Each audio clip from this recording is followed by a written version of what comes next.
굳건했던 한미 동맹에 최근 균열이 발생하고 있습니다. 우리 정부가 미국을 세계무역기구 WTO에 제소하는 방안을 적극 검토하는 것으로 알려졌기 때문입니다. 그 이유는 미국 바이든 행정부가 추진한 인플레이션 감축 법안, 즉 IRA가 국회를 통과함에 따라 대한민국 주력 산업, 특히 한국산 전기차의 미국 수출길이 막혀버릴 수 있기 때문입니다. 삼성전자, 현대자동차, LG에너지솔루션, SK온 등 한국을 대표하는 기업들은 수십조 원을 들여 미국 현지에 생산 설비를 짓고 현지 일자리 창출에 기여해왔습니다. 그러나 최근 미국은 인플레이션 감축 법안을 통해 북미 지역에서 생산되지 않은 전기차, 특히 중국산 배터리와 소재를 사용한 전기차를 세액공제 대상에서 제외하고 보조금을 지급하지 않기로 결정했는데요. 특히 국내 배터리 업계가 중국산 소재를 사용해왔다는 점에서 문제가 되고 있습니다. 현대 아이오닉5, 기아 EV6 등 국내 대표 전기차 모델이 보조금 제외 대상에 이름을 올리며 가격 경쟁력 상실로 인한 판매 부진 가능성이 기정사실화되는 분위기입니다. 그래서 이창양 산업통상자원부 장관은 지난 8월 22일 전체 회의를 통해 미국을 WTO에 제소하는 방안을 적극 검토하고 있다고 공식 발표했습니다. 결국 우리나라는 미국과의 오랜 우호 관계를 유지하기 위해 중국과 연을 끊어야 할 처지에 놓이게 된 겁니다. 문제는 중국이 한국의 제1 수출 국가라는 점인데요. 실제로 1992년 한중 수교 이후 최초로 우리나라는 3개월 연속 대중국 무역 적자라는 성적표를 받아들고 있는 상황입니다. 여기에 이제 막 주도권을 쥐기 시작한 전기차 산업이 미국 시장에서 휘청거리게 된다면 양쪽 모두에서 위기에 봉착하는 최악의 상황이 벌어질 수도 있는 겁니다. 그런데 국내 전기차 업계의 고민을 해소할 길이 열렸습니다.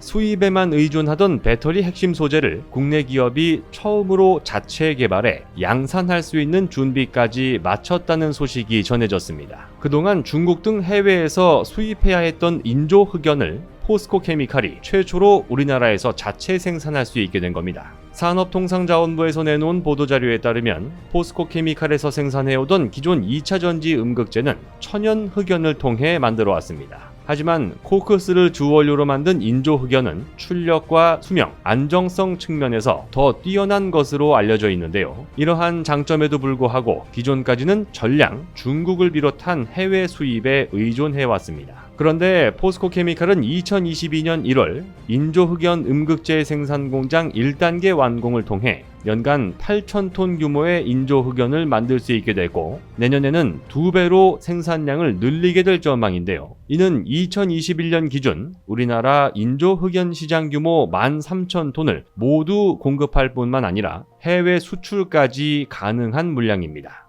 지난 2021년 중국을 제외한 전 세계 배터리 시장에서 한국은 점유율 1위를 기록했습니다. 또 현대자동차그룹은 5대 전기자동차 브랜드로 이름을 올렸는데요. 미국과 중국의 패권 다툼 속에서 대한민국 산업계가 희생양이 되지 않고 위기를 기회로 바꿀 수 있기를 기대합니다.